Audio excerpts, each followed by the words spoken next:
মই খুব আনন্দিত। নেশ্যনেল লাইব্ৰেৰীৰ ফালৰ পৰা মই সেই সকলোৰ মাজত দুষাৰ ক'ব পাইছোঁ, কথা কি দিছে, সুবিধা দিছে।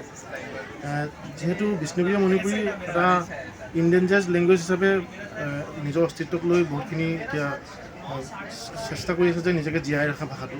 কাৰণ এটা ভাষাই জীয়াই থাকিলে এটা জাতি জীয়াই থাকিব, জাতিৰ লগত নিজৰ সংস্কৃতি সকলোখিনি জীয়াই থাকিব।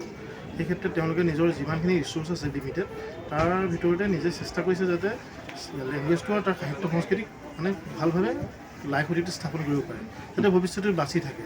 নহ'লে আনবোৰ লেংগুৱেজৰ নিচিনা এইটো এটা সময়ত মৰা খুঁটিৰ নিচিনা হৈ পৰিব। এই ক্ষেত্ৰত তেখেতসকলে মই যেতিয়া ফেয়াৰত আহিছিলোঁ যোৱা 2-3 বছৰ আগত, তেখেতসকলে মোৰ লগত কথা পাতি নিজৰ কিছু কিতাপ দিব চেষ্টা কৰিলে। আৰু মই কেইজনমান ৰাইটাৰৰ ঘৰৰ পৰা গৈ কালেকশ্যন কৰিছিলোঁ, ইণ্ডিভিজুৱেলি কালেকশ্যন কৰি সেই কিতাপখিনি মই লৈ গ'লোঁ। লাহে লাহে ইনক্ৰিজ হৈছে কালেকশ্যন। বহুতো অথৰ বা ৰাইটাৰে নাজানে এই বিষয়ে যে 1954 এটা ডেলিভাৰী অফ বুক এক্ট বুলি এটা এক্ট আছে। এই এক্ট অনুসাৰে প্ৰকাশিত গ্ৰন্থৰ একোটাকৈ কপি 30 দিনৰ ভিতৰত প্ৰকাশন কৰা নেশ্যনেল লাইব্ৰেৰীত পঠাব লাগে।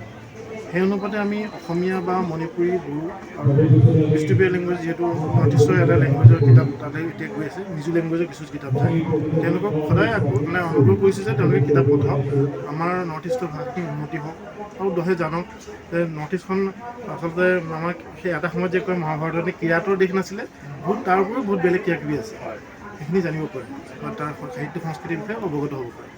তেখেতসকলে আমাক কিতাপ পঠাইছে, সেই কিতাপখিনি আমি সংৰক্ষণ কৰাৰ ব্যৱস্থা কৰিছোঁ আৰু আমি বিশেষভাৱে অনুমতি লৈ আমাৰ অধিকাৰৰ পৰা কিতাপখিনি এক্সেচেঞ্জ কৰিছোঁ, কৰি প্ৰচেছো কৰিছোঁ। আৰু এতিয়া সুকীয়াভাৱে যদি কোনোবাই চাব বিচাৰে আমি কেটলগত সেইখিনি অন্তৰ্ভুক্তও হৈ পৰিছে।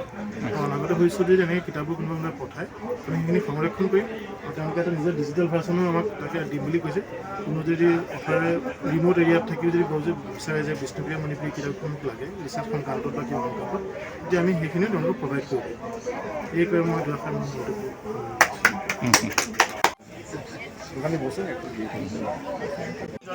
হ্যাঁ, ওনার কালেকশনটা কিন্তু বিভিন্ন রকম ভাবে উনি আলাদা করেছেন এবং ডিভাইড করেছেন, কোনটা মণিপুরি হবে, কোনটা সান্তালি হবে, এইরকম ভাবে কোনটা বড়ো হবে, মানে ওনার চেষ্টাতেই কিন্তু হয়েছে। তাহলে কিন্তু এটা সম্ভব হতো না, কারণ এটা আমাদের নিজের এত 34 বছরের অভিজ্ঞতা দিয়ে আমি বলছি। মানে ও হয়তো আমার থেকে ছোট কিন্তু পজিশনে ও মানে বড় আর কি অনেক এরকম, কিন্তু ওর চেষ্টাতেই কিন্তু বলা যায় ওখানে ডিভিশনটা অনেক আলাদা আলাদা করা হয়েছে, সেপারেট করা হয়েছে। এর জন্য আমি খুব গর্ব বোধ করি ওর জন্য, বিশেষ করে নর্থ ইস্টার আর্কাইভটা কতটুকু কি বদলানো হয়েছে, কি কি হয়েছে নর্থ ইস্টার আর্কাইভটা? হ্যাঁ, সবার পক্ষে হয়তো সম্ভব হয়ে ওঠেনি, কারণ অনেকেই আছে, বিভিন্ন ল্যাঙ্গুয়েজের অনেকেই আছে, কিন্তু ওর যে মানে ভাবনাটা, ওর যে চিন্তা ভাবনা, কালেকশন বিশেষ করে যে হ্যাঁ আমি এইটা রাখবো, এইটা এই সাবজেক্টের সম্বন্ধে জানাবো, এই ল্যাঙ্গুয়েজটা সম্বন্ধে জানাবো, সেটা কিন্তু স্যারের পক্ষেই সম্ভব আর কি। মানে হয়েছে, মানে ওর জন্যই কিন্তু অনেকটাই বলা যায় মানে বিকশিত হয়েছে আপনাদের কাছে এতটা।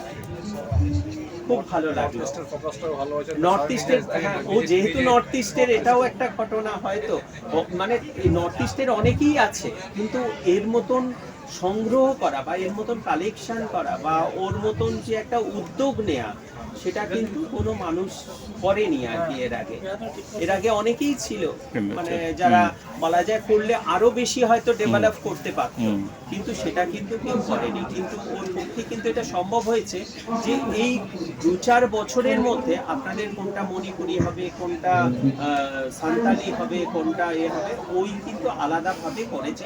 এবং শুধু তাই নয়, ইন্টার্ন আলাদাভাবে করিয়েছে এবং যাতে পোস্ট ক্রিয়েট করে, মানে গভর্নমেন্টের ওপর ওর চাপ কিন্তু যথেষ্ট, মানে অনেক অফিসারেরা রয়েছেন, ঠিক আছে, অনেক অফিসারেরাও রয়েছেন যারা কিন্তু ওকে বলা যায় যে খুব ভয়েতে চলে, যে কেন, মানে ওর চাপও আছে, প্রচন্ড চাপ আছে, প্রেশার আছে, যে ওটাকে ওই ল্যাঙ্গুয়েজের কিছু মানুষকে অন্তত পক্ষে যাতে ইনক্লুড করা যায় আর কি, করলে পরে আরো সেটার ব্যাপ্তিটা বেশি হবে আর কি।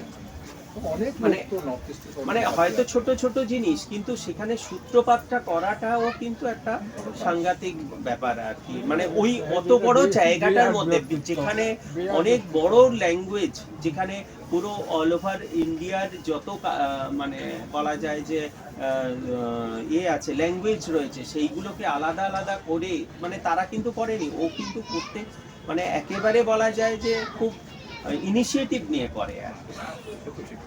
লাস্ট 3 ইয়ার্স থেকে তো দেখছি। আমি আপনার শুভ নামটা কি ছিল? পার্থ ঘোষ। পার্থ ঘোষ। হ্যাঁ। মই 2009 চনত জইন কৰিছোঁ। 2011 ভিতৰত অসমীয়া কালেকশ্যন সীমিত মাত্ৰ 8-9 হাজাৰ কালেকশ্যন। অসমীয়া বেলেগ লেংগুৱেজৰ কথাটো ক'বই নালাগে, অসমীয়া শুনা কালেকশ্যন। তাৰপিছত মই ভাবিলোঁ যে যদি ফেয়াৰবোৰ্ড হ'বলৈ যায় ইনিচিয়েটিভ লয়, তাৰপিছত কিতাপখিনি আহে। তাৰপিছত মই 2011 চনত এবাৰ প্ৰথমবাৰ আহিলোঁ। এই সময়ত মই লাইব্ৰেৰী এছিষ্টেণ্ট হিচাপে আছোঁ, এতিয়ালৈকে অফিচৰ পৰা ইনকম যোৱা নাই।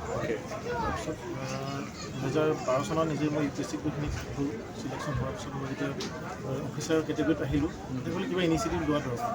লাহে লাহে লাহে কৰিলোঁ। এতিয়া অসমীয়া কালেকশ্যন প্ৰায় 27,000ৰ ওচৰৰ কালেকশ্যন, মানে আপোনাৰ সেই 2009-10 চনৰ পৰা আমাৰ ইমানখিনি কালেকশ্যন আছে। প্ৰতি বছৰে প্ৰায় 1500-2000 কালেকশ্যনৰ ভিতৰতে যায়। মানে কালেকশ্যনৰ অভাৱ আছে। এতিয়াও ধৰক আমি কেৱল গুৱাহাটীতে আহোঁ আহিলে, অসমীয়া সেইটো হ'লে আৰু বাকীখিনিতো অট'মেটিকেলি হ'ব। মই ইয়াতে আহিছোঁ ধৰক, মোক যদি শিলচৰ কেতিয়াবা যাওঁ, আপোনাৰ হওক এটা বিষ্ণুপ্ৰিয়া মণিপুৰী কিতাপ পাব পাৰোঁ। মই সেইখিনি ইনিচিয়েটিভ লোৱা হোৱা নাই। যদি মই অসমখনৰ 4 কোণে মই যদি যাওঁ, সম্ভৱতঃ অসমত মিনিমাম 6,000 কিতাপ প্ৰতি বছৰ ওলাব। এবং ওর চেষ্টাতেই কিন্তু মানে আলাদা আলাদা করতে বাধ্য হয়েছে, মানে হায়ার অথরিটি কিন্তু ওর চেষ্টাতেই বলা যায় কিন্তু আলাদা করতে মানে বাধ্য হয়েছে যে এটা মণিপুরি হবে, এটা বড়ো হবে, এরকম ভাবে আলাদা আলাদা ডিভিশন করাটা মানে খুব মানে অত কঠিন, বড় কঠিন। জায়গায় কিন্তু খুব সহজ নয়। আপনার তো অ্যাপ্রুভেলও তো আসতে হবে, অ্যাপ্রুভাল আসতে হবে, অ্যাপ্রুভাল আসতে হবে। হ্যাঁ, সেটা মিনিস্ট্রি 8টা ল্যাঙ্গুয়েজ অ্যাড করেছে, 24টা পোস্ট দিয়ে 3 দিয়ে সেটা কিন্তু ওর জন্যই সম্ভব হয়েছে। এই মানে হয়তো এটা মনে হতে পারে কিন্তু এটা কিন্তু